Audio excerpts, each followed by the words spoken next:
for you listening is to unpack three potential futures laid out by these events. Exactly. Futures for Iran, yeah, but also the whole Middle East. Exactly. We're drawing on some pretty insightful source material that outlines these, frankly, unavoidable paths. Unavoidable. Okay, so let's dig into the first one. The sources call it a transformative agreement. What's that about? Right. So this scenario, it imagines a really significant shift. We're talking potentially a new alliance forming between Iran, the U.S., and Saudi Arabia. Wow. Iran, the U.S., and Saudi Arabia. Yeah. Given their history, that sounds ambitious. It does, but the analysis suggests, shifting priorities could actually make this alignment strategically necessary for everyone involved. It's not just fantasy. Okay, so if that unlikely trio gets together, who gets left out in the cold? Well, the sources point to a few possibilities. Groups hoping for, say, a return of the Pahlavi dynasty, the old monarchy, maybe a less central role for Netanyahu's leadership style in Israel, and perhaps even the big European players, the UK, France, Germany, finding themselves a bit marginalized. So a whole new regional order, potentially. It's speculative, sure, but a major shakeup. Absolutely. A fundamental restructuring. Okay, that's one path. What's the second scenario our sources are highlighting? It sounds quite different. Very different. This one's military confrontation.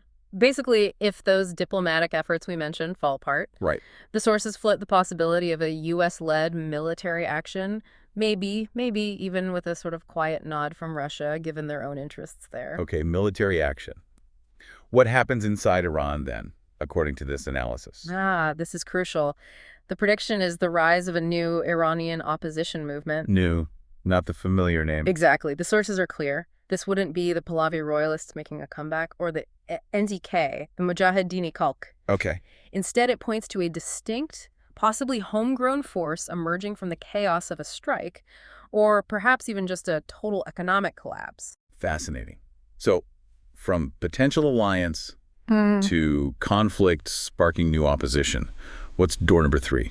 Path 3 involves Iran looking towards Europe, trying to build stronger ties there if, the talks with the U.S. and its partners stall out. But even if they cozy up to Europe, the region's still dangerous, isn't it? Yeah. The risk of attack doesn't just vanish. Precisely. That's a key point in the sources. The threat of external military action, especially, say, an Israeli strike on nuclear facilities, could still be very much on the table. Regardless of European diplomacy. Right. That threat potentially hangs there no matter what. And internally. Would a European pivot change the power structure in Tehran?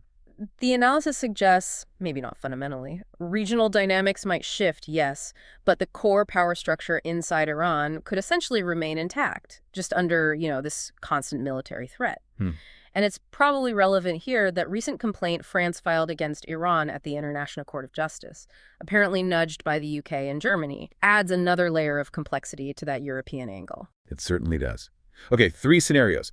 Now, the sources also mention secret documents and a significant trip to Qatar. How does that fit in? Yeah, this is quite revealing. These confidential documents apparently suggest opposition from France, Germany, the UK, and Israel to any kind of peaceful regime change in Iran. Right. If the alternative isn't the Pahlavi family or the MEK. Wait, so they'd prefer the status quo or one of those specific groups over some other peaceful outcome? That's the concerning implication raised. It even leads to this possibility mentioned in the sources of a sort of limited, maybe superficial military strike on nuclear sites.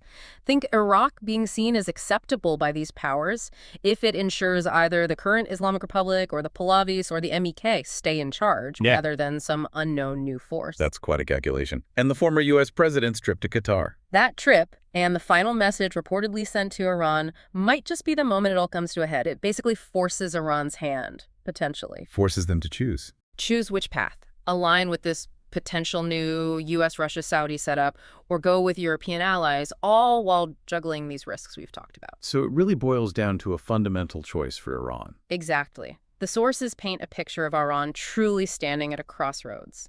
The next period, likely quite soon, should start showing us which of these 3 paths, the big agreement, the conflict leading to new opposition, or the European pivot under threat, is the one actually taken. It definitely leaves you with a lot to process. And for you, listening, here's something to think about.